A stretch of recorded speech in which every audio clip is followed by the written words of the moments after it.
The First World War has a transformative effect on American politics and American society for the brief period of American intervention from April 1917 to the end of the conflict in 1918. There are two key aspects to the changed economic position of the United States after the First World War. The first is the shift of the financial centre of the world westwards, from London to New York City, from the Bank of England to Wall Street. The second is the destruction of the European economies, which means that, relatively speaking, the United States emerges as a far stronger economic player. The war is devastating for the European powers, and one of the key features of the 1920s is that Europe is essentially decimated. Millions dead, land ravaged, industries destroyed, which seriously hampers European economic recovery in the 1920s. Into that gap steps, of course, the United States. So not only do we see the United States move from being the world's largest debtor nation to the world's largest creditor nation during the course of the war, we also see the destruction of European labour and European capital.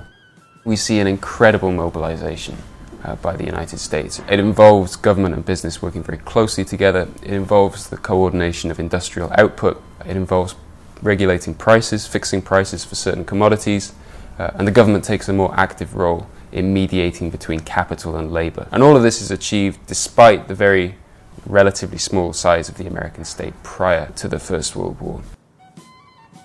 If we're going to think about American involvement in the First World War, the key figure we need to grapple with is the president, of course, is Woodrow Wilson. Woodrow Wilson is a Democrat. He's also a reformer.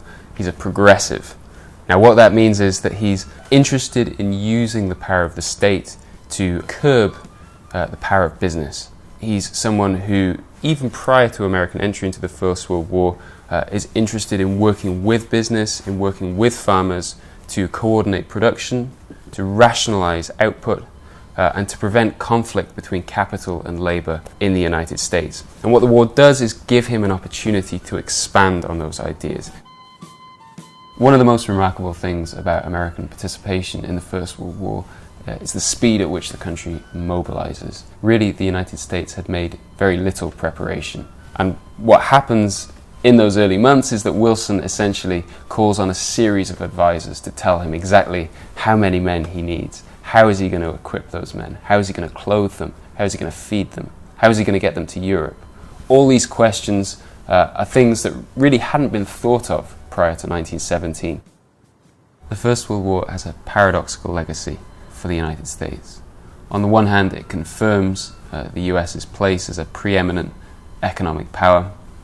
On the other, the war is fiercely contested in American memory. For some people, it remains a glorious moment of dedication to duty and participation in the Great War. Many Americans ask, well, what was the point of participation in the First World War? American participation was supposed to make the world safe for democracy. It was supposed to build a lasting peace. But what we see in the 1920s, and especially in the 1930s, is a disillusionment with that process. Americans feel that American lives have been spent with very little to show for it.